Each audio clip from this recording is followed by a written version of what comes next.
Afirmacije, okidači, obrasci ponašanja. Upoznaj sebe, sada i ovde. Prijatelj emisije Perfetto.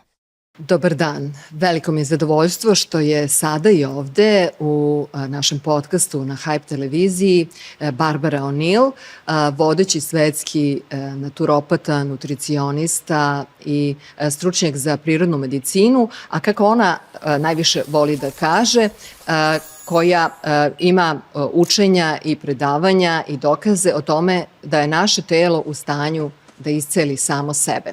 Na koji način i u kom smislu su prirodna medicina i klasična medicina podudarne, dopunjavaju jedna drugu, a u kom smislu su same dovoljne sebi, o tome kakav je status naših hormona, kako da popravimo stanje sa našim plućima i alergijama, zbog čega su creva toliko važna i ceo naš crevni trakt za zdravlje celog našeg organizma, kako uopšte da se nosimo sa toksinima, zagađenjem i mnogo toga drugog vezano za zdravlje našeg tela i za zdrave stilove života, jer Barbara takođe smatra da je ako živimo zdravo i hranimo se zdravo, zagarantovano da ćemo dugo živeti u zdravlju.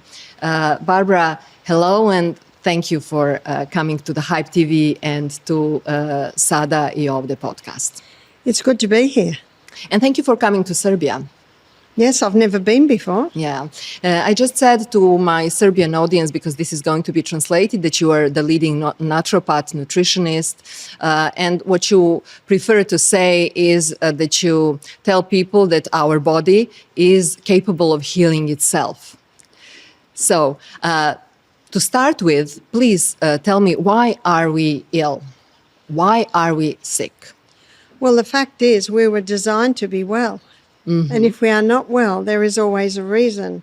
And this is something many people don't explore today, and many health professionals don't explore, because the fact is there is always a reason. Mm-hmm. If someone is sick, there is a reason. So it's important to investigate and find out, well, what has happened that the body is doing these things, because the body is designed to heal itself. So what is happening? Why?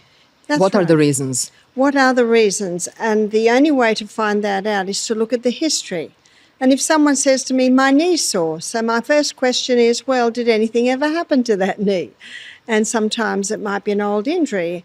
And then I ask, are you carrying excess weight? Because knees don't like it when you carry excess weight. Mm-hmm. So if there is excess weight being mm-hmm. carried, then that needs to be addressed. Then I say, are you drinking adequate water? Because water? The best water, filtered adequate. water. I didn't hear because the plates around all the joints, they move beautifully when we're well hydrated, because that fluid around the joints is called synovial fluid. Mm-hmm. If we're dehydrated, we may not have as much water around that joint as we should have. So, and the other thing I might ask for the sore knees, what sort of work do you do? Are you on your knee or your feet all day so your knees are carrying excess weight? And then I look at the footwear. Maybe it's because the footwear is maybe stiletto heels on their feet all day long. Well, the knee's going to complain about that. So I investigate, because there is always a reason. Mm-hmm, sure. Well, there is a reason for probably even more serious disease that we are going to talk about, as heart disease, weak bones, and that something can really influence our being alive or just leave this planet. So please tell me, what are the most common mistakes that we make in our lifestyles to provoke not being well and get disease? Probably the most common complaints, or the mistakes leading to complaints, are most people are dehydrated. Mm-hmm. And the body must be well hydrated. There's a book by an Iranian doctor called One of the Body's Many Cries for Water, and his other title is He's Not Sick, He's Thirsty, and the other title is Don't Treat Thirst with Medications. Uh-huh. And he goes through all the body from the top of the head, showing that the brain won't work properly unless it's hydrated, to the eyes, to the mouth. He goes through the whole body and he shows at every point the problems that can arise simply because of dehydration. How do we know we are dehydrated or not enough hydrated? Well, one of the problems is different people can have different symptoms, and losing the thirst or even gaining too much thirst, not even they are symptoms. And that's why his book says he's not sick, he's thirsty. So the best really way to know is to just check how much water you're drinking a day.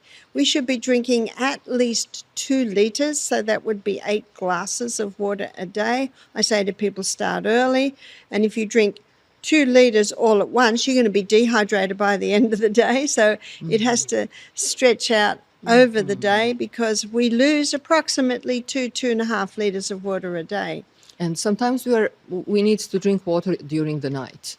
That's right. So I suggest people go to bed with a glass of water next to their bed, and if they are awake in the night, have a couple of mouthfuls. Yes, exactly. That's what I do. But maybe I will now jump to another topic that just came up from your Instagram today to me, that people have lost the habit of breathing through the nose. That's right. They absolutely have. And so many people, including myself, are complaining of always having the blocked nose, and we don't know why. So let's start with Well, I can tell you why. Please do. And again, it can be different in different people. It's usually an allergy. Whenever there's an allergy, excess mucus is created up in and around the eustachian tubes. The most common allergens will be breathing in chemicals. Breathing in mold is a common one, but also foods. And there are 5 common mucus-forming foods that can be the problem. One is dairy, one is wheat, one is oats, another is peanuts, and another is refined sugar. And people say to me, but Barbara, I've been eating those all my life. And I said, maybe so. But sometimes it's like the straw that breaks the camel's back. Sometimes there can be a couple of issues in the life and problems can arise, even though you've been eating that food all your life. But to clear those eustachian tubes, we need to address, have we got exposure to chemicals? Are we breathing in mold? And eliminate those 5 foods. Yes. But we normally live in the flats, they are dry. So how do we know if we inhale mold, for example? You can have the air tested.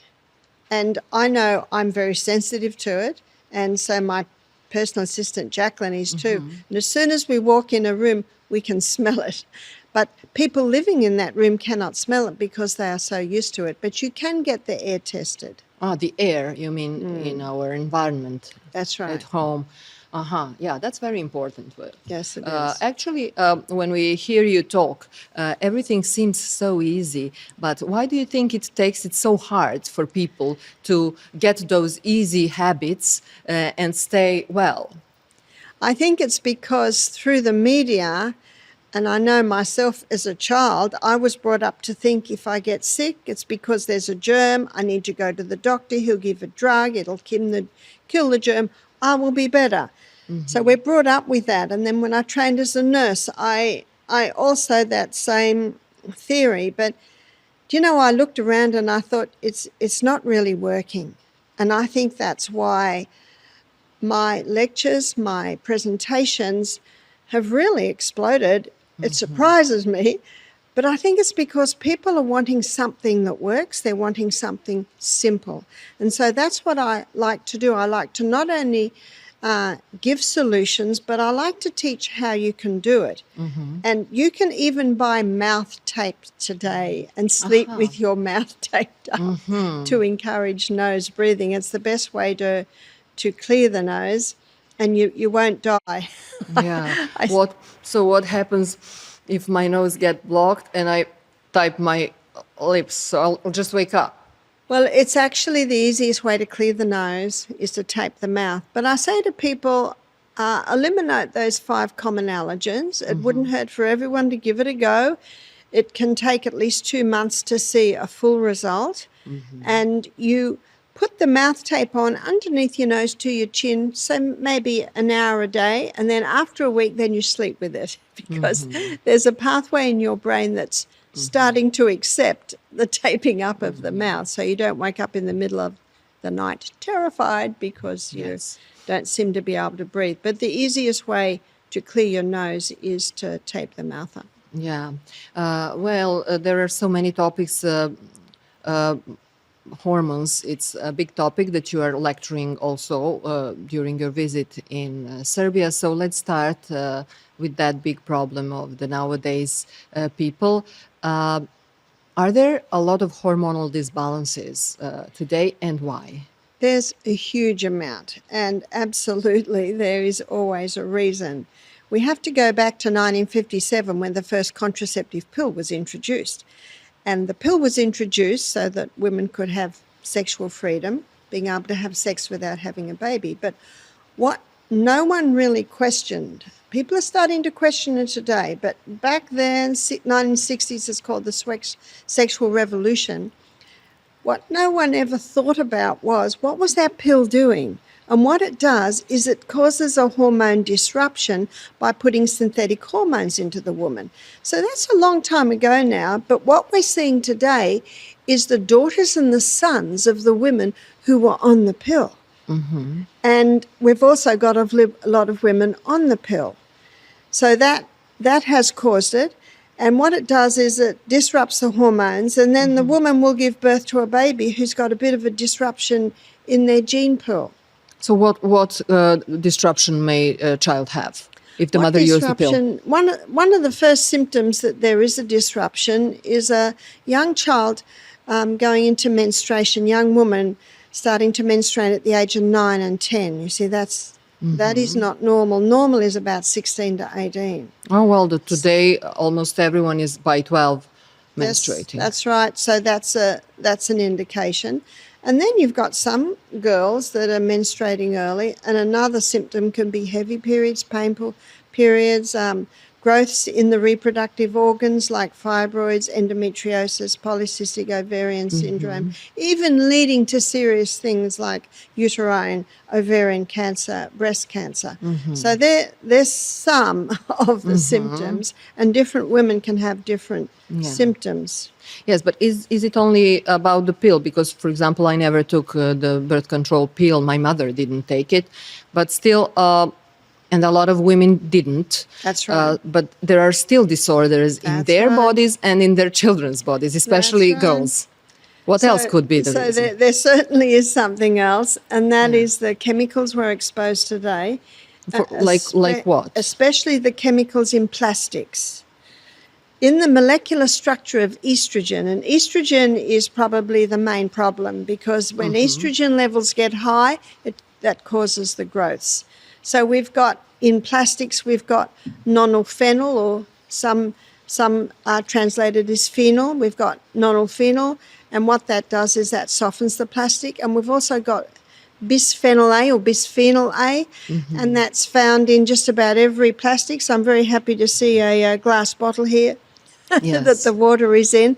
And it's like the dripping tap on a stone, little by little by little. We're also seeing these xeno or estrogen mimickers in clothes. You see, there are 3 fabrics that were created in a chemical laboratory: nylon, acrylic, and polyester. And so many of women's clothes today, their underwear, their bras, their nightwear. We're even getting sheets made out of these fabrics.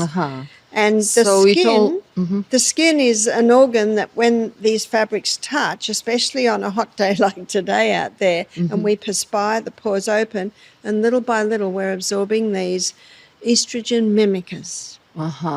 So what can we do about it now once we have been influenced by all of these stuff that we couldn't actually avoid? It's also important to tell people you're not guilty for not knowing this before, but I believe it's never too late. And later you will tell me, is it ever too late? Well, that is a very important point. And I say it to women all the time. It is not your fault that you're on the pill before you had your baby. It's not your fault that you're wearing polyester clothes. You did not know. Yeah. So what can you do? One more point, it's also the growth stimulants given to chickens and given to animals that's coming through in the meats. So what can you do about it? Stop what causes it. Ladies, start buying natural fibre like cotton, and viscose is made from bamboo. Modal is made from the birch tree, and also rayon. So this blue dress I have on is rayon, and this little coat I have on is made out of cotton.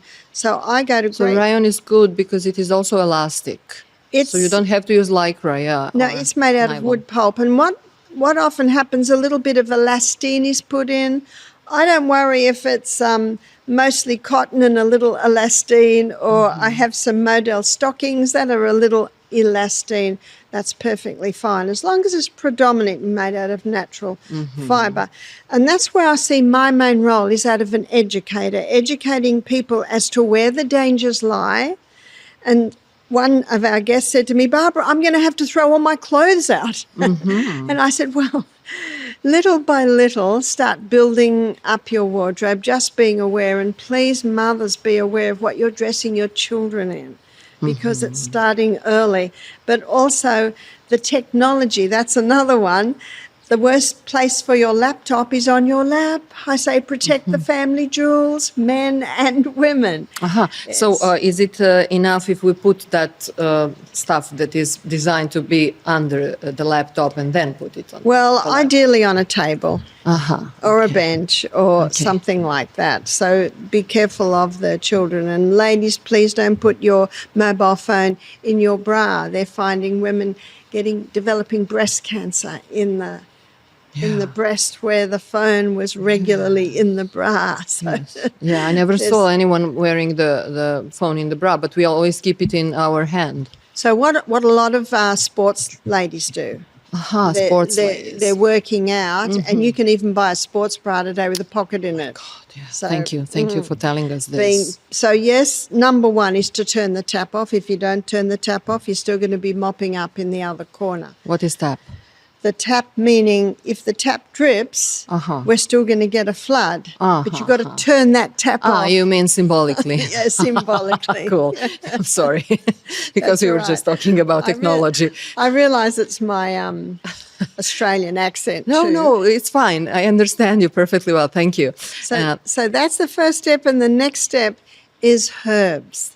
And that's the good news, that there are herbs that can help to rebalance or restore balance in that hormonal imbalance. So can we use some herbs just by your recommendation, or do we have to consult an expert who can tell the dosage? No, not necessarily. And the beauty of the herbs, and Psalm 104 verse 14, the Bible says God gave herbs for the service of man. I love that description. The herbs come into you and they work with you. And that's why you don't need an expert to know the dose. You just apply the herbs. And specifically, the most effective is the wild yam. And the wild yam can be made into a cream, applied to the skin twice daily, 3 weeks a month. And little by little by little, it can restore the balance. Without making any disorder, like having too much of something? No, because it works with the body. That's why I like that verse, serving you. So it's actually the intelligent herb. Well, medicine calls it synergism. Synergism meaning working with the needs of the body. I look at it like this. God created the body to heal. He created the herbs. They work together. Yeah. Okay, well, now let's talk age by age. Well, so let's start with menopause. It's a big topic because I think half of the women in the world are already, because, the nations, most of the nations, especially in the West, are older, not so many. There are young, but there are a lot of people who are over 45, over 50. So tell us about the hormonal disbalance in menopause and how to survive that period of our life. It is true. It is. There are some countries that don't even have a word for menopause, but certainly in more the Western countries, women are suffering. And I said to one woman, were you on the pill? She said, oh, that was 30 years ago. I said, it was 30 years ago, but it threw the balance out and it is still out. And if the pill was not in the equation, then I explore the clothes they're wearing. I explore their diet. I explore many areas that we just previously touched on, that what could have thrown them out. But the same remedy applies. You see, this incredible body is ever wanting to restore balance. And once you give it the right conditions, then it will. And that's where the yam cream. I helped a 9-year-old girl who'd got her periods at 9. So she had a hormonal imbalance. And I met a 92-year-old lady who was applying the cream. 92, yes, she'd long passed any imbalances causing through menopause, but she had osteoporosis. And this hormonal imbalance can contribute to osteoporosis. Yeah, so how do we actually, if you go and measure from your blood, you will see normally, let's say, usually, the decrease of the sex hormones like estrogen, progesterone, testosterone, and it happens with certain age, which, as doctors say, and as we feel, causes the problem in health, including osteoporosis and hormonal disbalance. Are you saying that it is possible to not have? Yes. Yes, I do, because let me give you an illustration. So number one hormone should be progesterone, then estrogen. That's the correct balance. Will keep strong, healthy bones, because progesterone stimulates the bone-building cells. But what the contraceptive pill does, it causes an imbalance. It causes a drop in progesterone, happy hormone, and a rise in estrogen that is a cell proliferator, causing all of these growths, the hot flushes. So if you have an imbalance and go through menopause, yes, the hormones drop, but can you see they're still out of balance?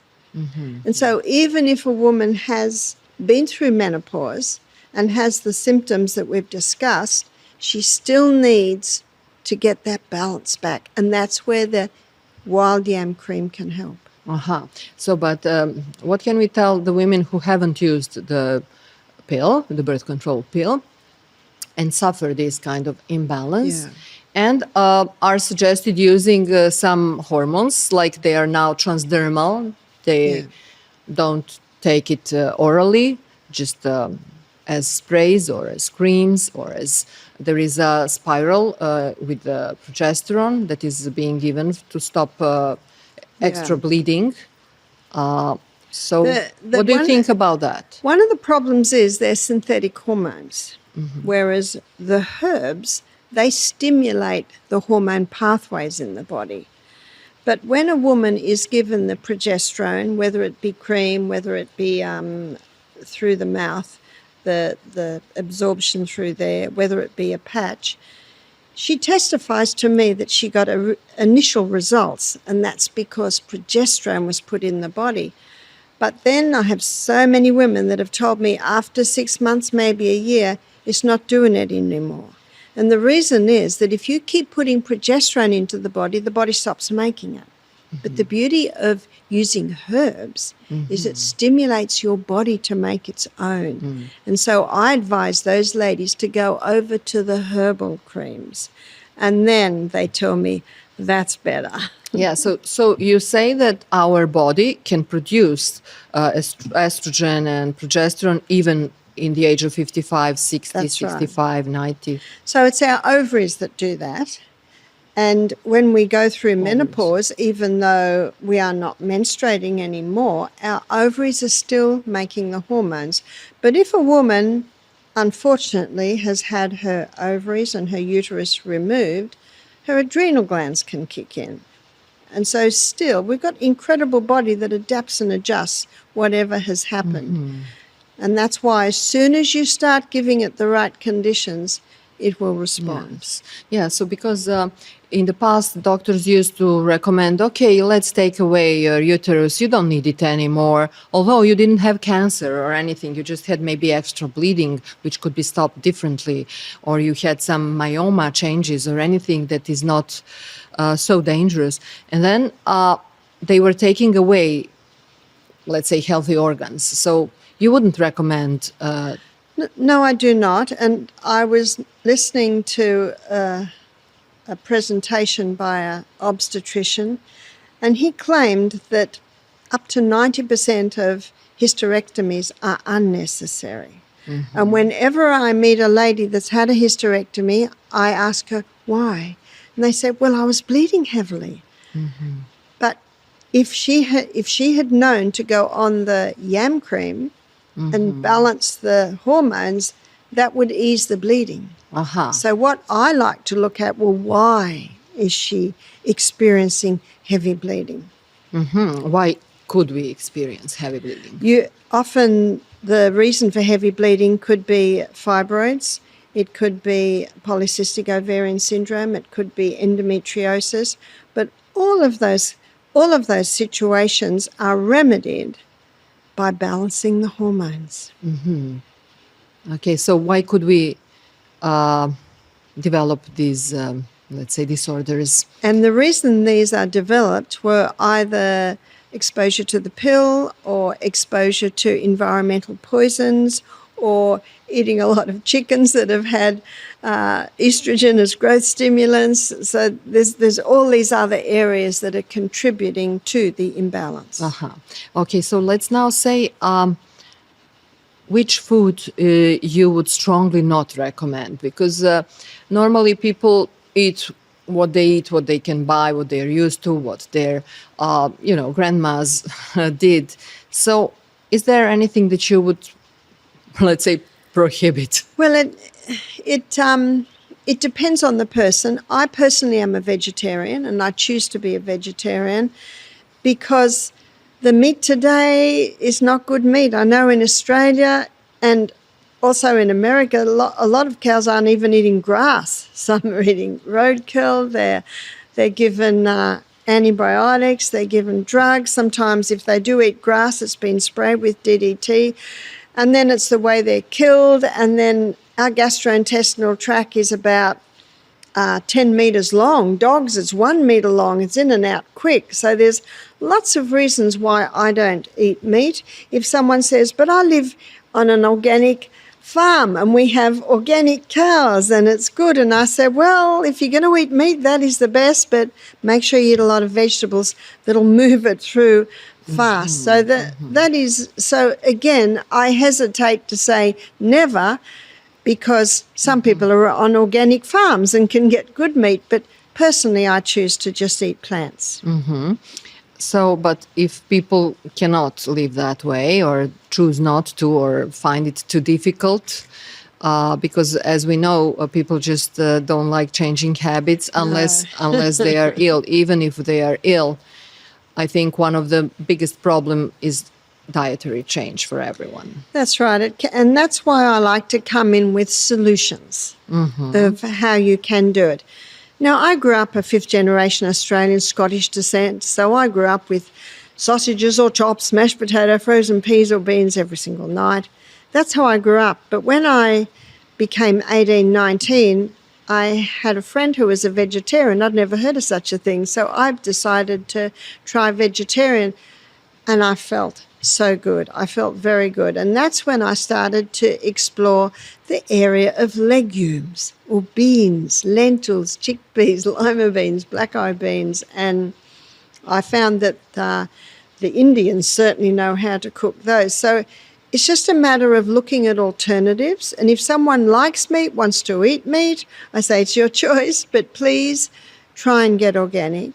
And please try and eat a lot of vegetables so that you're calming down. You see, meat, when it's processed in the body, leaves an acid waste, and a lot of diseases thrive in an acid environment, whereas vegetables are alkalizing. So it's looking at showing them how they can do it. Some people, I say, why don't you try 1 day a week plants? You maybe make a lentil dish, and then when you get used to that, maybe 2 days a week have a legume dish, and so ease them in. So do you recommend raw vegetables or also cooked?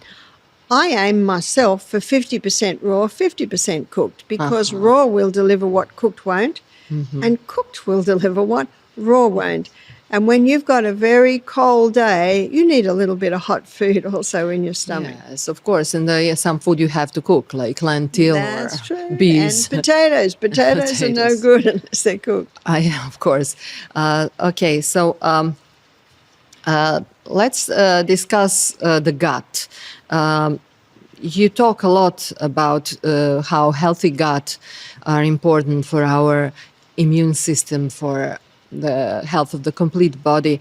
And sometimes we really don't realize that the immunity comes from the gut. That's right. That's right. In fact, 70% of our immune system is established by our gut flora. And our gut flora is very important. And unfortunately today, many people are on medication, and the medication, it does break down that gut flora. Hippocrates, called the father of medicine, he said all disease begins in the gut. And I think that what he said is true. And yet he did not know what we know today about the importance of gut flora. So if we take medicine, we have to for some kind of curing. Is it enough to take kako se kažu, probiotics? Yes, probiotics. Probiotics. Is it enough to protect the gut? Well, ideally, I suggest stop the medication. And if a person's on medication, some can be stopped quickly, some cannot. Looking at what they are on, maybe going and finding a naturopath or nutritionist and looking at alternatives to the medication. Because the fact is that drugs don't cure disease. They mask symptoms, and in a crisis, a drug can save a life, granted. But drugs don't cure disease. So that's what I endeavour to teach people. See if you can find some alternatives, because yes, the poor old gut, it doesn't do well on the drugs. Yes, especially some drugs that can be avoided, of course, like you know, for like the acid in the stomach, for example. Yes. People frequently use drugs for that, or you know, for headaches, or Yes, it's unfortunate with the antacids on the gut, because the only part of our body that should be acid is the stomach. And I've never met anyone with too much acid. The problem is usually this little gate here. There's a bilayered gate there to stop the acid coming up. So then we say, well, why isn't the gate working? The gate's not working because many people eat their largest meal at the end of the day. So when they lie down, the food pushes against that little sphincter, weakening it, or they're drinking a lot of fluid with their meal that waters down the gastric juices, and so the food doesn't digest as quickly, or they're stressed. And when we're stressed out, our muscles tighten, and that little muscle tightens, and the contents can come up. So again, I like to see myself as a private investigator, investigating why a person would be experiencing these problems. yes. The very big topic, as you mentioned, is what we think and what we feel. So the stress and the meaning that we are giving to the various situation, which obviously affects a lot, even causing the worst diseases.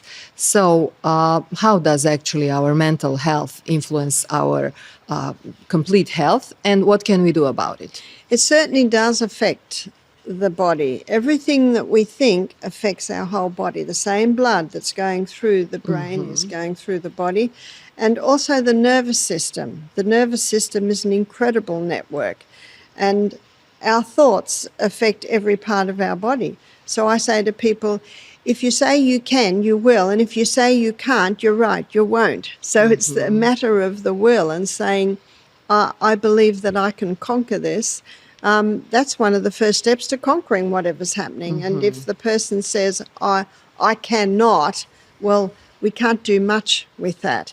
And I love the way the Bible says, in everything give thanks. So no matter where I am, no matter what's happening, I have learnt to be thankful. Because what else can you do? Yes. What else can you do? And that helps not to stress, because you think, I don't like this, I don't like where I am, but I'm trusting that out of this, I'll learn something. Yes. Out of this, maybe pathways will open that could not have opened before. And those simple thought processes can help much Yes. with preventing disease happening in the body because, some writers are claiming 9/10 of diseases start in the mind.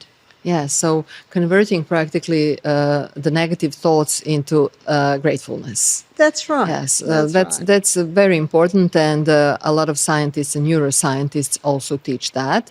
So, but let's now analyze a little bit which diseases are mostly caused by the way we think and the way we feel about our relationships or about the way we live, about our circumstances that we sometimes could change and sometimes we couldn't. Yes. Yep. It's probably depression is a big one, and it's very big today. And I know that in 2020, when a lot of people were locked down, that really skyrocketed. But I saw a very refreshing thing on the television one night. I used to watch the news now and then to see what was going on, that music stores, they were getting big business because a lot of people being in lockdown decided to learn the guitar, decided to learn how to play the piano. I thought, wonderful, you can't change this situation, but you make the best of it. And earlier we talked about hormones, the hormonal imbalance, and I talked about how the displacement of progesterone. Progesterone's the happy hormone. So one of the side effects of this massive hormonal imbalance we're seeing today, when I say massive, I'm referring to the amount of people that are affected by it, that losing progesterone or displacing happy hormone is a big contributing factor to depression. So if a young woman says to me she has depression, my first question is to investigate her periods. Are they regular? Has she been on the pill? Because it's such a big contributing factor is the hormonal imbalance to depression. Yes, sometimes for the problem of acne, girls are suggested to take the birth control pill. Which is so unfortunate because it's an illustration of a drug masking a symptom but not healing it. And that's exactly what the pill is doing with acne. It's just it's just masking it. It is not healing it. So what might be the reason for acne? It's usually a hormonal imbalance because if you have a look when the acne begins, it's at puberty. So that is indicating a hormonal imbalance. So again, taking the herbs that can work with the body to restore balance will little by little clear up the skin. Yeah, this is the place where we should mention that you have your official website because your name, the name of Barbara O'Neill, has been misused so many times. And you also had some fake profiles that were actually not, kako se to kaže, administrated by you or by anyone under your authority. So what is your real contact, let's say, and website and Instagram and Facebook? So my official, and we were very happy to find the word official, it's officialbarbara'o'neill.com. So officialbarbara'o'neill.com is my true website. And from there, you can find all the true social media links. In fact, I was in the airport yesterday and a man said, Barbara O'Neill, I've chatted with you on TikTok. And my personal assistant, Jack, said, excuse me, but you haven't. It's a false site. Yes, I am on TikTok. I am on Instagram, but you will find the true sites on officialbarbara'o'neill.com. So also on TikTok, it's official Barbara O'Neill, and on Instagram as well. Do you know, I have to say... No, they're all different. Okay, then we will inform you, obavestit ćemo. Da, on the web... Real Barbara O'Neill, tako je na Instagramu, Real Barbara O'Neill. Yeah. Yes, but there are all information on your website. That's right. Dakle, ako želite da imate punu informaciju. I'm also revealing my great ignorance in technology. Which is quite expected from the mother of 6 and grandma of 25 and grandma of 4. Okay, well, there are younger people who are very familiar with technology, so thanks God you have assistants. Oh, yes, I've And got children. 25 grandchildren to help me out. Good. It's really a big blessing. This is maybe a moment we will be back to the important health issue such as osteoporosis and cancer and heart disease. But let's now mention how brave you are to give a birth to 6 children and to raise 2 more. Yes. I've always loved babies. In fact, when I was a little girl at school, we had to draw what we wanted to be when we grew up. And I grew a mother with an apron, and all the teachers laughed at me. A mother of an ape. With an apron, that little... I just wanted to be in the home. And my sisters all had scrapbooks. My scrapbook was just of babies. So I love babies, so I very much enjoyed having my 6 babies. I was pregnant or breastfeeding non-stop for 14 years. I had 1 period between each baby because I breastfed for so long. And I had the great joy with my 5th baby of delivering him myself. And I had several home births because that's another area of great concern is what's happening with births of babies today, because it's a totally natural thing. It is not a disease. So we lived in a rainforest, which I'm very thankful for now. We didn't have electricity, but we had big gardens and the children were homeschooled. It was a really nice time, and it was certainly a learning time for me.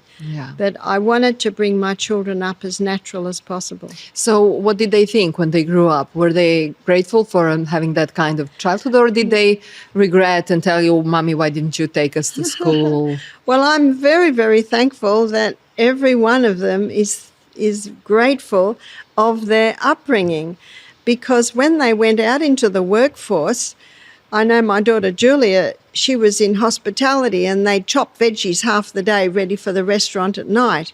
And they'd all talk about their childhood, and they asked Julia, and she started to tell them about the rainforest and all the things we did in the rainforest. And they were spellbound. And the next day they said, tell us more. She said, what about your childhood? They said, we went to school, we came home, we watched television. We had boring childhoods. We want to know about yours. So I guess situations like that also showed them that. Was it the rainforest in Australia? It was. Yeah.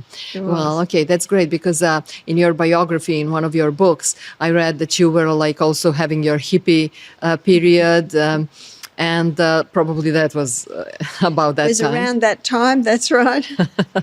Yes, and from your biography, you are certified in naturopathy and a nutritionist, nutritionism, let's say, but you started, let's say, your career as a psychiatric nurse. Is that true? Yes, I worked as a psychiatric nurse for many years, and the last 18 months that I was there, I think it was about 4 years, I worked in the operating theatre, and then I left to have my first child.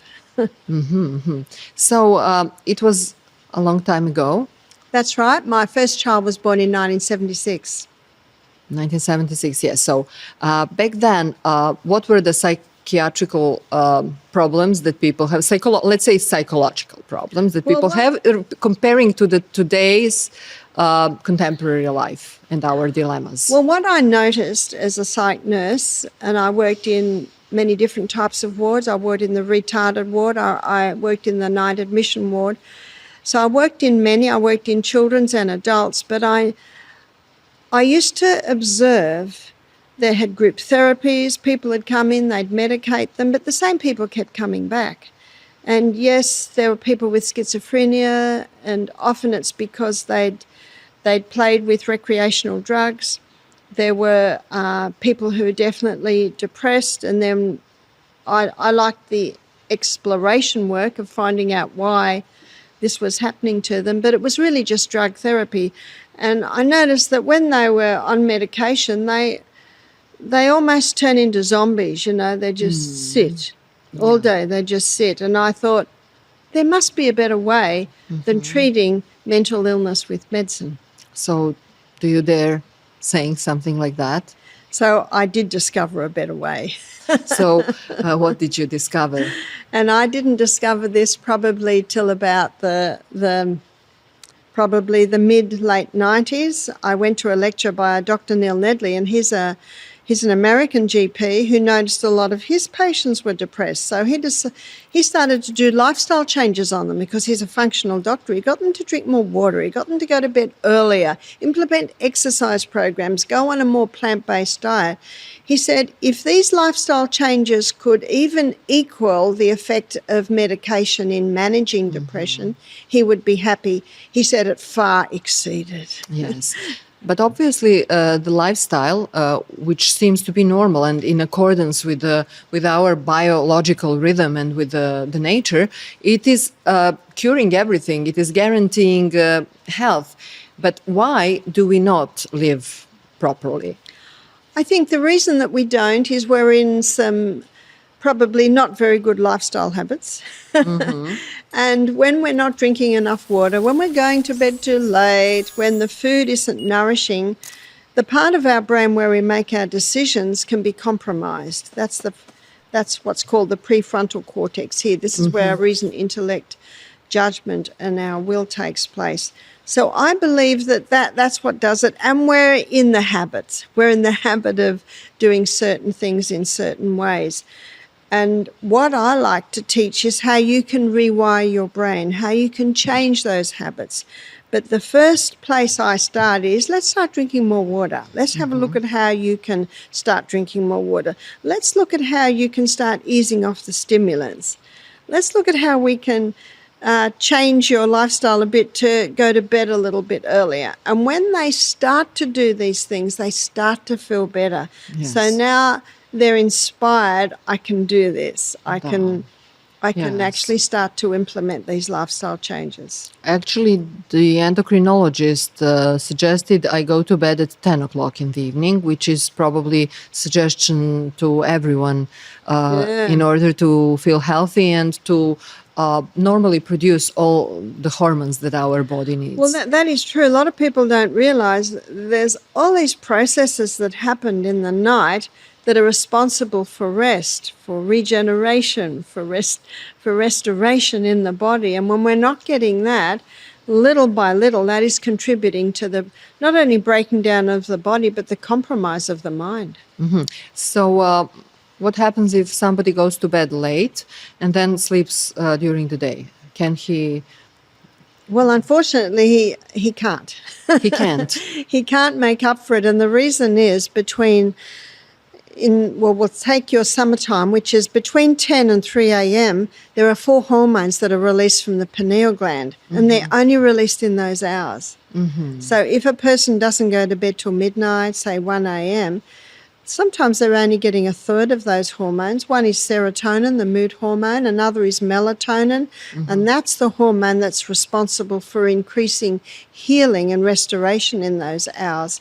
So going to bed at midnight and getting up at 8 a.m., it's actually not going to do the same thing as going to bed at 10 p.m. and waking up at 6 a.m. Yeah. Well, okay, let's go back to Australia, where you have been banned. Yes. Are you still banned there? Yes. Yes. And was it due to your husband's political party, Heart? Well, it appears so. My husband gets a lot of questions. Why was Barbara banned? And he said, she's just getting people to drink more water, go to bed earlier, eat more plants. But actually, legally, there was something else, like goat milk. That's right. In fact, when they first brought the complaints in, my husband and I laughed because we thought, this is ridiculous.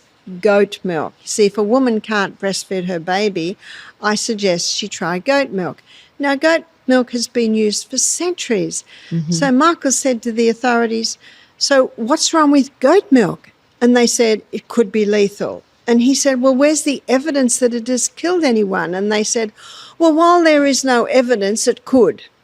Yes, but behind that was actually something else. And let me tell you what I found on internet. The name of your husband's political party is HEART, like heart, but it actually means health, environment, accountability, rights, transparency.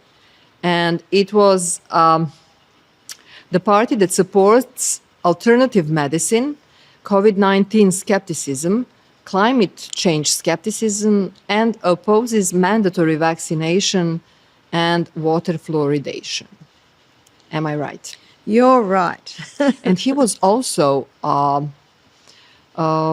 accused of being guilty for something. Yes, he was stopped at the airport one day and they went through his phone. He had to give them his password for his computer.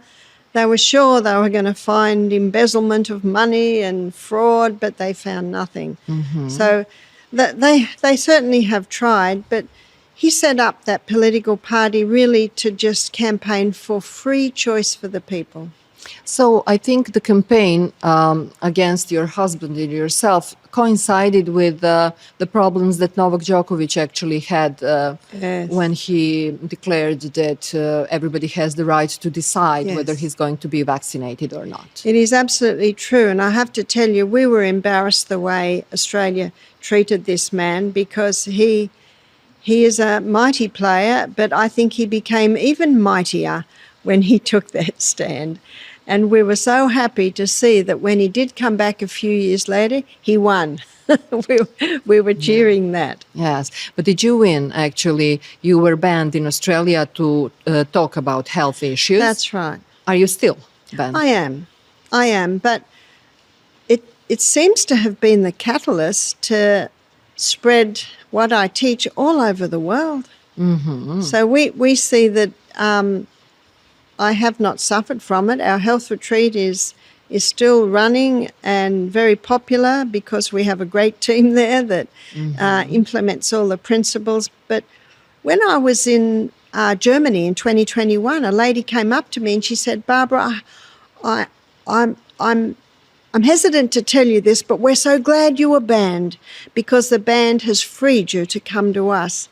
And at that point, I had a light bulb moment. I thought, well, look at that. The band has actually freed me. Yes, to go all around the world. It has. So are there countries where you feel more welcome or those where you feel unwelcome? Well, I have to tell you that every country I go into, the people welcome me. What the authorities think, I'm not really fussed on that. What the people think, that's what cheers my heart. Yes, but due to internet, you can spread your teachings and what you feel healthy freely, yeah? Yes, that is true. Yes. So did you feel like a victim when this happened in Australia? How did you feel about it? I cried when I got the message that I was banned because all I've ever wanted to do was help people.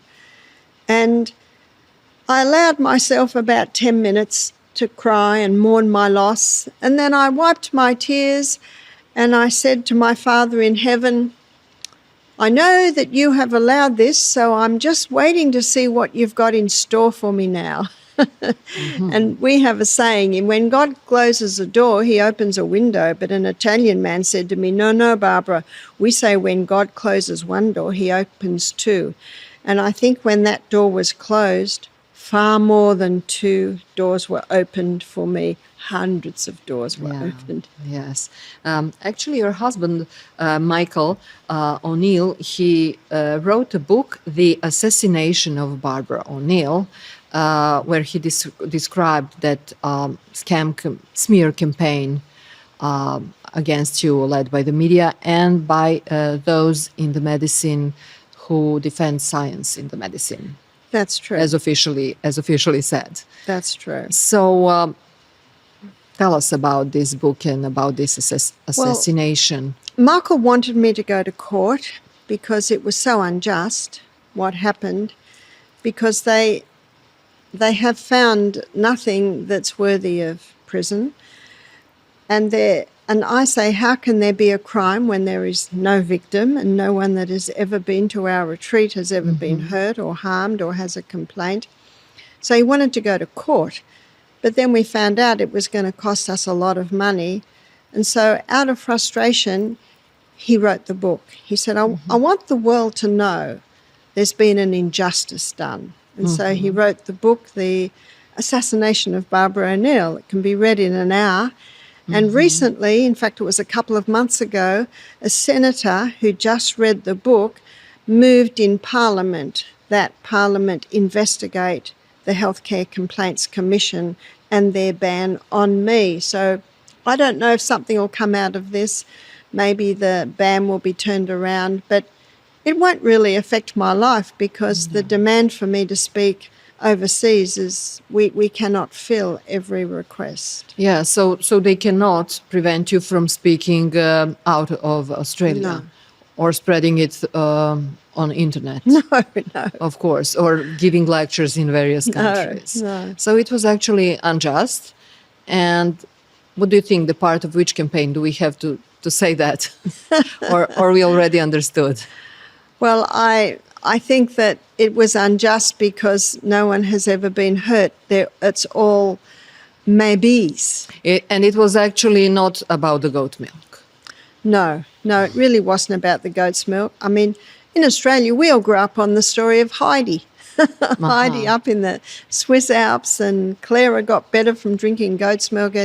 That's why it's ludicrous. And I've met so many mothers that have said to me their baby had eczema, asthma, crying half the day. They put the baby on goat's milk and they have a changed baby. You see, goat's milk in its basic structure is very similar to human milk.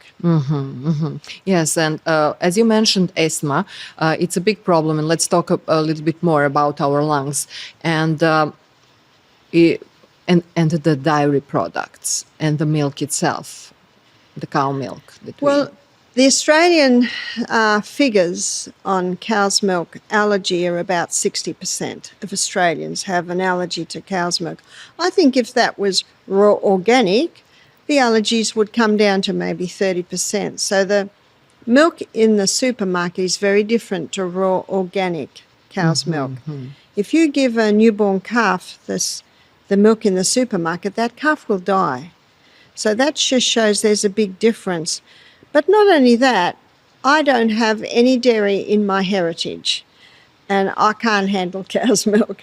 So there are your predecessors, they didn't No. eat dairy products. No. And Why yet not? I'm Scottish English descent. Obviously, it wasn't a part. Obviously, my ancestors weren't dairy farmers, but I have met people whose ancestors were dairy farmers, and they can happily drink a whole glass of milk. So it's got a lot to do with our genes, our history. That certainly helps. But I maintain that God put milk into mammals to feed their babies. If people say, what milk do you drink? I say, I'm weaned. I eat food. Yeah, but when you mentioned the allergies on cow milk, is it because of the additives and of the changes processing brings, or is it some kind of mineral or lactose? It is. Well, it's again, it's got a lot to do with your heritage. Some people, granted, can handle it. Some people, like myself, I cannot. So it's got a bit to do with the heritage, but also what they're doing to the milk. And that's why I said 60% of Australians can't have some sort of allergic reaction or intolerance to cow's milk, but if it was raw organic, it would bring it to 30. Yes. So it is what they're doing to it, but it is in our genes. Yes, and so also not the dairy products such as yogurt, kefir, or... Well, the yogurt and the kefir and the feta, they are almost pre-digested. They're cultured foods. So myself, I can handle a well-made dairy yogurt, but I cannot drink a glass of cow's milk. But dairy holds a very minimal part of my diet. I rarely eat it. Yeah, but how can one know if he is allergic to milk and dairy products? Is there any test? I don't suggest tests. I teach people to be mindful of their body and their body's reactions. Yeah. So for a child, eczema and asthma are two very common symptoms of an allergy to dairy. So changing over to goat and the child improves, that's all you need to do.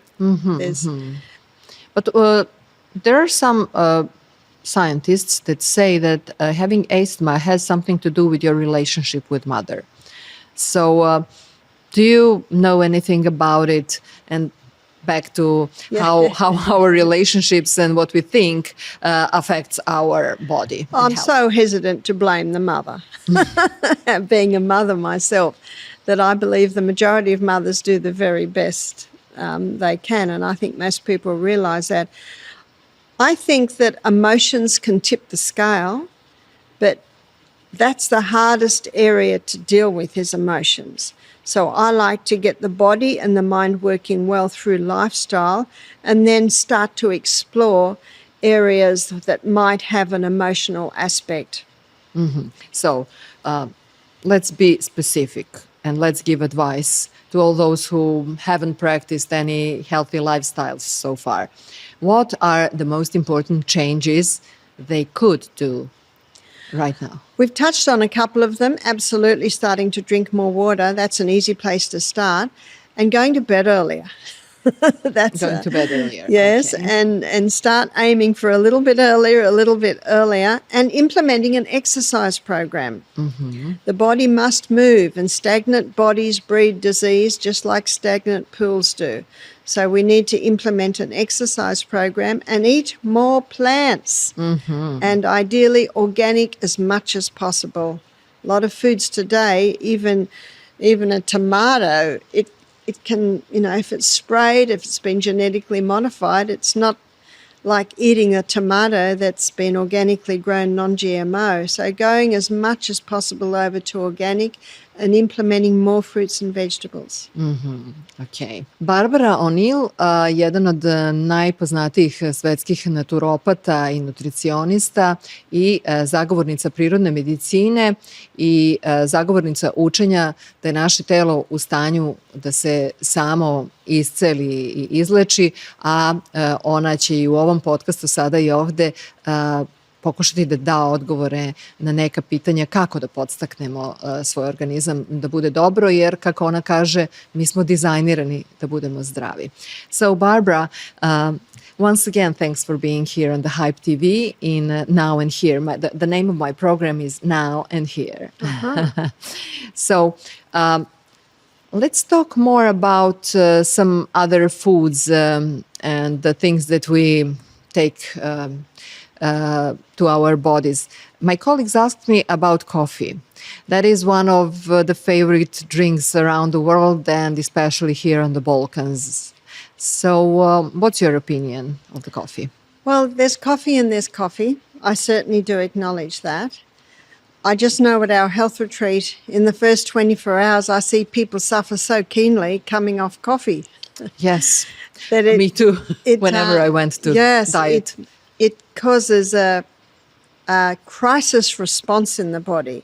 And that crisis response disrupts several neurotransmitters in the brain, and the body has to keep adjusting to that so that when it's stopped, because of that previous adjustments it's made, you get a bit of a blast of blood into the brain, and that's the headache.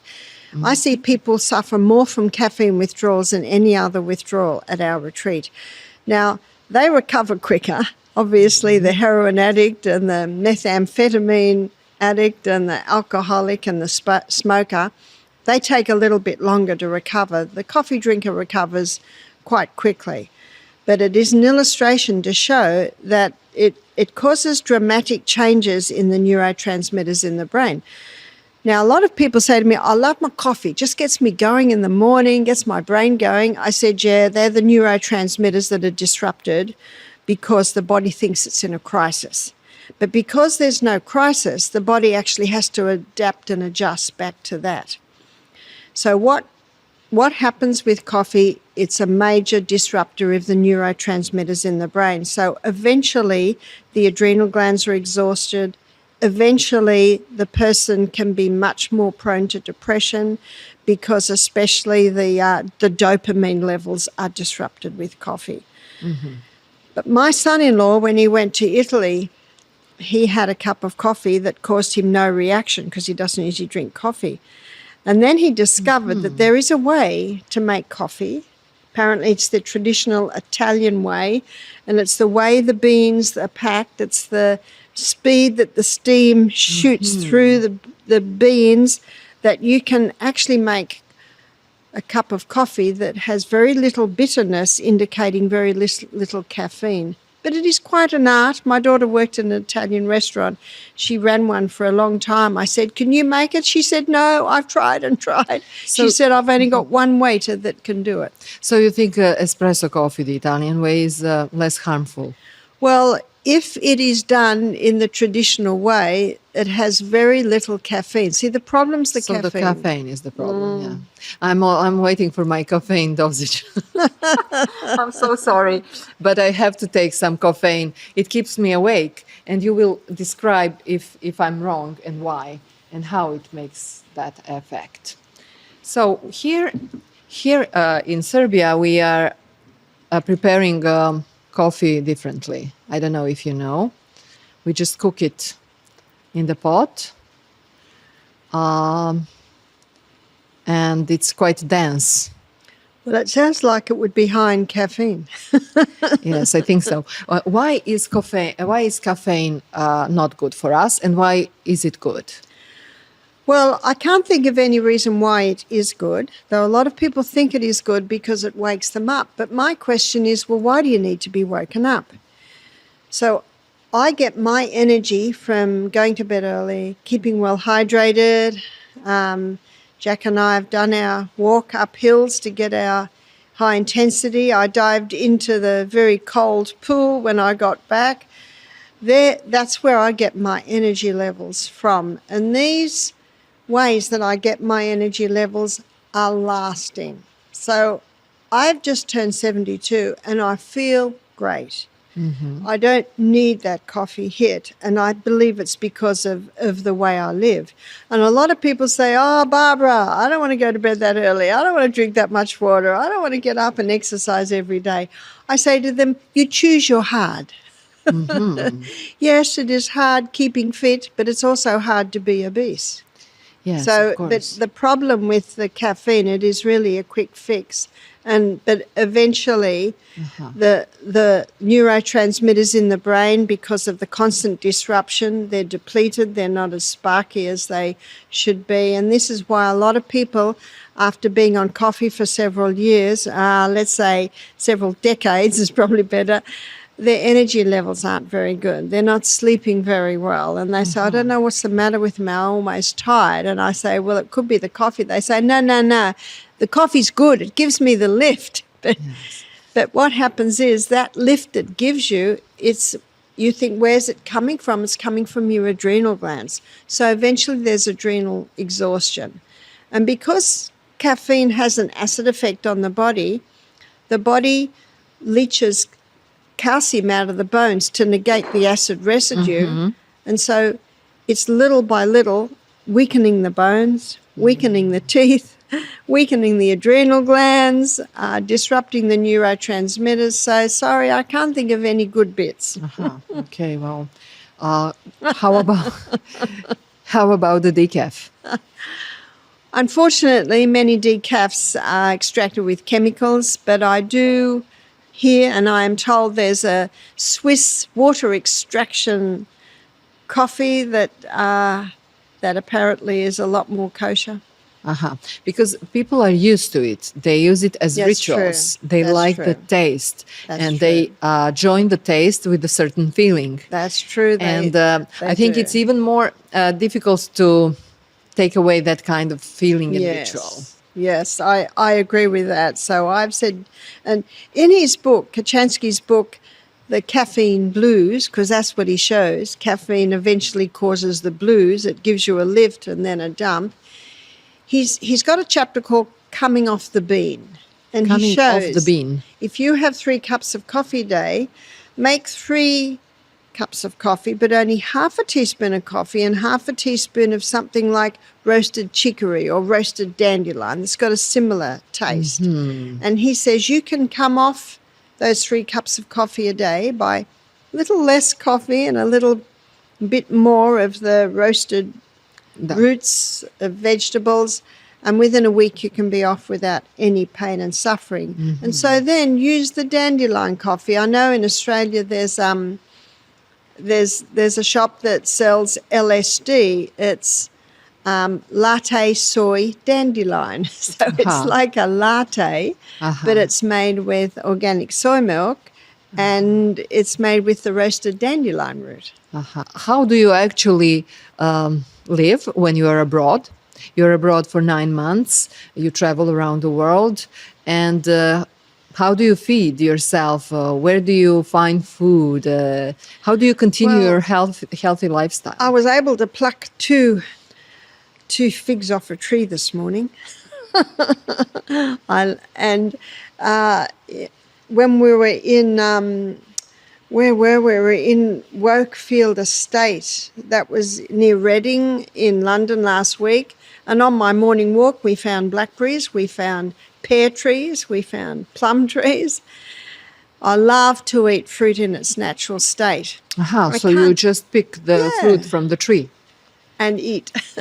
Flavour's incredible. Of course, that can't always happen. So wherever I am, I'm looking for food in its natural state. Wherever I aim for 8 hours sleep every night. I aim for between 9 and 10 going to sleep. I like to, my favourite is going to bed at 9 and waking at 5. And when I wake at 5, that allows me to pray, do some Bible study, do some stretches, and then Jack and I usually walk at 6.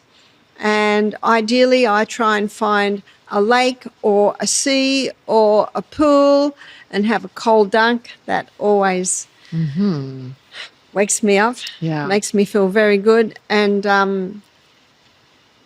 I think that that's the reason why I'm able to do what I do, that I keep to my exercise program, I keep to the going to bed early, to drinking adequate water, to having as much plant food as I can. In fact, we even had a fairly reasonable meal in the airport yesterday. I got a pesto pasta, we got peas and steamed broccoli, we got a lovely salad, we got some potatoes. So it doesn't matter, it's not organic. Well, you cannot always find as organic. long as it's mostly organic. Sometimes you just can't. You do the best that you can. Yes. So what kind of food preparation do you recommend? Well, I think everyone should be thinking of breakfast before they go to bed. So that if you need to do a little bit of prep, that you can. And one of the things that you can do the night before is put your beans on. So whether it be lentils or chickpeas or lima beans. The worst time to think about breakfast is 5 minutes before breakfast. So a little bit of prep overnight. And for people who aren't early risers like me, but I find that if you can have a light or no evening meal and go to bed early, you will get up earlier. But for people who are very busy, slow cookers can be very helpful, cooking maybe rice or beans or whatever you like to have for breakfast overnight. So it's a little bit of preparing, thinking about it before it happens. And I thought maybe if you prefer steam or fried or baked, I love steamed, I love stir fry, and I love baked. That would probably what I would mostly do. Okay, so a lot of people think about how some oils are unhealthy and some of them are healthy. So what do you think about that for everyday use? Well, I like to look a little bit at history, and history tells us of some oils that have stood the test of time, and that is coconut oil and olive oil. They're probably the two oils I mostly use. My favourite is olive. I really like olive oil. And it must be extra virgin, cold pressed. But the oils that are dangerous are the cheap seed oils. So that's canola oil, soy oil, sunflower oil, peanut oil. You'll see them. They're the cheapest in the supermarket. They've been extracted using high heat chemical equipment, which really has totally destroyed the oil. And those altered oils, those oils that have been really ruined, they are contributing to damage in the arterial wall, which is contributing to heart disease. So how do we prepare food if we fry it? Well, I I like to put my olive oil in at the end of my dish, but if you are going to fry, the coconut is best. Being a saturated fat, it's light and heat sensitive, and it can handle the heat.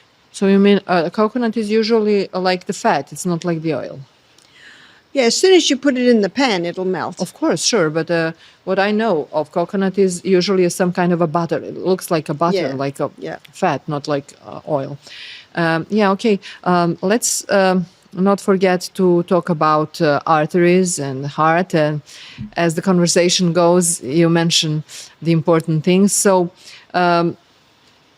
the heart diseases and the cardiovascular diseases are one of the top risks for death in the world. They are. They're the number one killer in the world today and have been for quite a few years. And the theory, and remember it is only a theory, and it's not a theory that I agree with, is that it's cholesterol. And so the pharmaceutical company have made an absolute fortune out of cholesterol-lowering medications. But it's still the number one it's still the number one killer in the world today. But there are very eminent doctors like Dr. Malcolm Kendrick. There are several others, Dr. Dwight Lundell, Dr. Peter Dingle. From all over the world, these doctors are showing that cholesterol doesn't cause heart disease. What causes heart disease is damage to the arterial wall. And whenever the arterial wall is damaged, there's a response by the body to heal it or remedy that. And it's the same process we see when we cut our skin, clotting. So there's a clotting. The platelets clot together, the blood cells clot together, fibrin comes in and forms a clot. But then what is fascinating is if we're drinking adequate water, we're eating well, no more poisons come in, it heals. And little by little that clot can be taken away. But if the cheap seed oils continue, if the chemicals continue, and many people are poisoning themselves with what they're washing their clothes in, what they're washing their bodies in, what they're cleaning their bathrooms with. So these environmental poisons, little by little, they come in, damage the arterial wall, and then that clotting happens and that builds up, it narrows the blood vessel. But also the high carbohydrate, high sugar diet is contributing as well.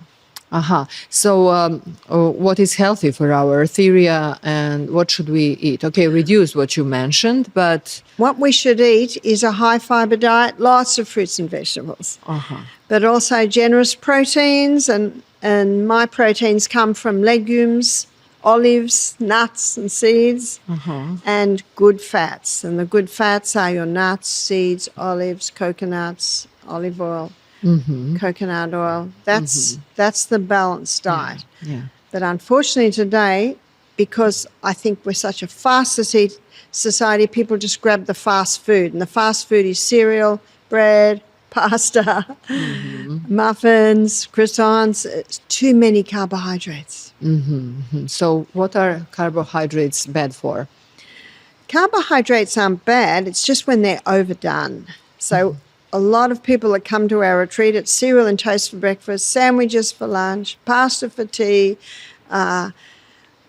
cookies, biscuits, donuts, mid-morning, mid-afternoon. That is just overdoing one food group, the carbs. Now, I certainly like bread, but I don't eat much. But I eat a lot of fruits and vegetables. I try and eat legumes every day, the oils and the nuts and the seeds every day, and I eat a little bit of carbohydrate. Okay. Well, one important aspect of health is avoiding to have cancer. And cancer is really frequent past few decades. Why has it increased? It certainly is. It's neck to neck with the number one killer. You know, sometimes heart disease is up high, sometimes cancer. And I think that word cancer strikes fear in many hearts. And there is not just one cause. There's multiple, and it can be different in different people. Definitely there's a contributing factor with the endocrine cancers like breast cancer, uterine cancer, prostate cancer. There's a hormone factor there. And that high estrogen that becomes high because of what we talked about previously. That's a big contributing factor to the cancers. Also, we find a lot of people are dehydrated. That's contributing. A lot of people are exposed to chemicals. Chemicals get into the body and damage. So there's a whole lot of factors there that come into play. And the research now is showing you can only blame 5% on genetics. So it's the lifestyle. Genetics may load the gun, but it is lifestyle that pulls the trigger. It gets back to lifestyle. That's true. Yeah.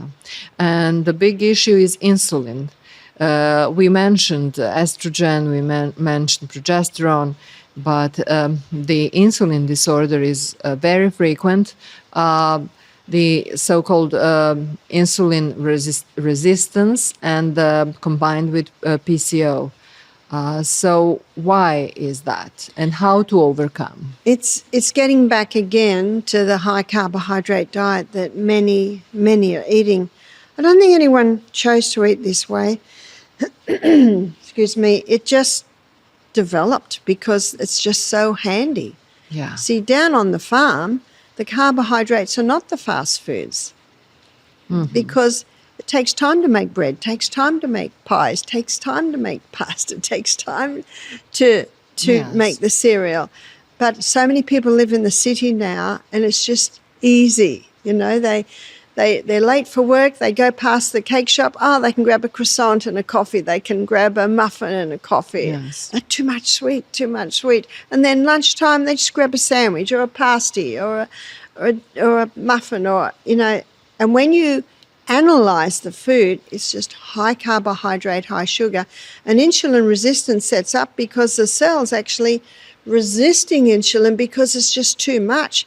So high insulin is just in a reaction or response to the high carbohydrate, high sugar people are eating. So can it be reversed once you change your diet? It certainly can, and we see it again and again and again at our retreat. In fact, within 48 hours, every diabetic is having to drop their insulin, having to reduce their medication, because we don't give people a high carbohydrate diet. So even the diabetes get better after 2 days. 2 days of diet. Well, we see improvement. Improvement. The type 1 will take a little bit longer. The type 2, depending on age, depending on weight, depending on their cooperation to do what you got to do. That's why I say you choose your hard. You might think it's hard to greatly reduce the carbohydrates, but it's hard being a diabetic. Of course. We are talking a lot about longevity, and there are a lot of people who are actually old, even if they don't feel old, but their organs, their body is getting old. So what do you recommend for older people? I find that it's predominantly in older people, they don't want to drink water.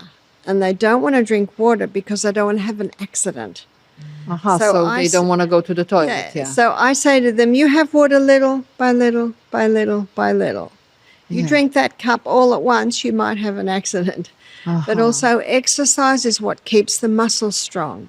And so their organs and their muscles are getting weak. And, of course, the muscles are what help to hold the organs in place. And I find that people who are looking good, feeling great in their latter years, it's because of their lifestyle, particularly hydration and exercise. They'd probably be two of the most important. Sleep's not far behind of that because our body needs to restore and revive every night. And if we're not getting adequate sleep, it can't happen. Yes, but older people usually sleep a lot. They feel sleepy and they don't have much to do, most of them. So they sleep. That's not a problem. Well, the reason is because of the last 20, 30 years. The last 20, 30 years, they didn't get enough sleep, and now they're, I guess, reaping the results of that. So what is your recommendation for longevity and for biohacking? Well, what I have coined it in an acronym called Sustain Me. because I find that that's what it does, which is That's the name of your book. Yeah, which is sunshine, use of water, sleep, trust in God, abstain from anything harmful, inhale through the nose, nutrition, moderation in all the good things, and exercise. And that is a formula. People say to me, how do you do it? How do you travel for 9 months a year? And my response is, I've found a formula. And I abide by that formula. Yes, there might be some long flights where I don't get quite enough sleep, but it's not the odd day that might happen. And it's the odd day it doesn't happen. It's what you do every day. So I find that because I adhere to this every day, it doesn't really throw me too much if I have a long flight and can't get the sleep.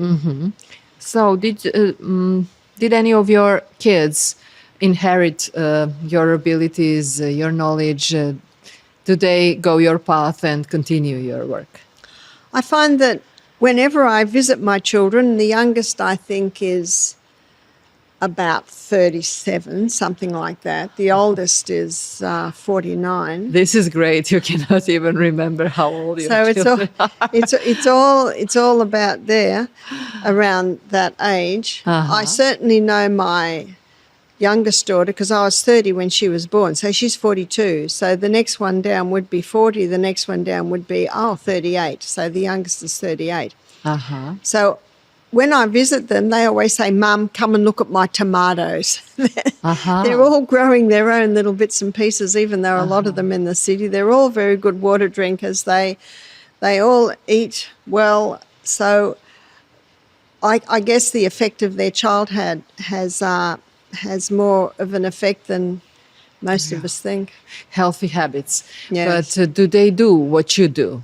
Are they going to heal and spread knowledge on healthy lifestyles? I don't know. I see it in the girls. I've got 3 girls. I certainly see it in the girls. My stepdaughter Michaela, she's the accountant. So her area of expertise is more in the accounting area, but she still is a plant-based girl and likes her plant foods. The boys, I see with their children, it's mostly plant-based, and they all made the decision not to give their children the childhood jab. So I guess those decisions indicate to me that they're on the healthy pathway. Yes. So what would you, what would be your message to older people? How do they stick? Because some say that we are designed to live 120 years. Yes. Is that possible, and how? It's quite possible. My grandmother died at 99. My father died at 92.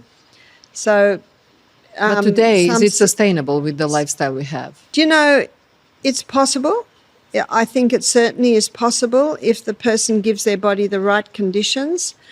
It's also a matter of keeping away from chemical poisons, and it's difficult to do today because they're everywhere. It's just being mindful on all these little areas that contribute to us, to making us who we are. So, Barbara, before we end this conversation for this time, there is a lot of talking about castor oil. So why is it so good, and what for? Why is it so good? It penetrates deeper than any other oil, and wherever it penetrates, it can break up lumps, bumps, adhesions, congestion. It'll even break up bone spurs. One lady showed me how it broke up her bunion on the side of her foot. I've known it to break up kidney stones, to break up gallstones. But how? It penetrates deep. No, not by drinking it, but by applying it to the skin. To the skin. So you can apply it, but it's so sticky, you will need to just sit there for 10 minutes to rub it in, because it takes a while to rub in. So what we advise is using it as compresses, which is several layers of cloth, moistening it with the castor oil. It can take 10, 15 minutes to even soak through that, and then apply it to the area, cover it with plastic to protect the clothing, and then bandage it on. So we've seen ladies with fibroids. It breaks up the fibroids, not overnight. It might take several months. All depends on how big they are. Endometriosis, it can help to break that up. But from the skin or From inside? the skin. No, vaginally? no. Only outside, on the abdominal area. So it penetrates through. Even to the skull, if there's a brain tumor, it can penetrate through the skull. I've met ladies and seen it happen too, conquering their breast cancer by applying the castor oil compress. One lady said she just wore that castor oil compress 24/7. So it's the compress, it's not rubbing in? Or No. you first rub in, or you Well, just if you rub it in, you can only get a little bit in. But if you put a compress on, see, the thicker the compress, the more castor oil it can hold, and the more castor oil can go into you. Okay. So any other fast remedy that you can share with us? So looking again at ladies with breast cancer, balancing the hormones and applying the castor oil and implementing the Sustain Me principles. So many ladies with endometriosis and fibroids and cysts on the ovaries, castor oil compresses on the abdominal area and balancing the hormones with the wild yam cream. So using those together, balancing the hormones back because it was an imbalance that caused these problems, but at the same time applying the castor oil compress. Ladies with, or men too, with constipation, it can help to soften the inside of the colon. Again, also through the stomach. Always through on the outside. And how about rubbing into the vagina or anus? Yes, Is that yes, okay? Because I heard yes. some recommendations that you can also massage your vulva and That's your right. anus. And that can be very helpful around the anus for hemorrhoids. Okay, cool. Well, we will leave some things for my other program where you will be also participating. It's the TV show Male Stvari, where we can talk more maybe about the bones. We didn't have opportunity to talk about that. And where we will, of course, talk about the biological stomatology, very interesting field on how our teeth and our mouth influence the whole health and the whole body. Barbara O'Neill, thank you very much for being with us on the Hype TV. Thank you. It's been good. Hvala i vama što ste nas gledali. Barbara O'Neill, jedan od najvećih, ako smem tako da kažem, influencera na svetu u domenu naturopatije, zdravog života, prirodne medicine i nutricionizma, bila je danas sa nama u podcastu Sada i ovde na Hype televiziji i na YouTube-u.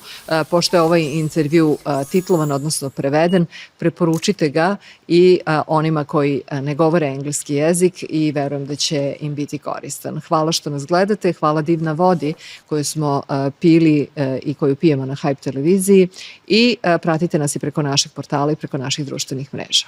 Doviđenja.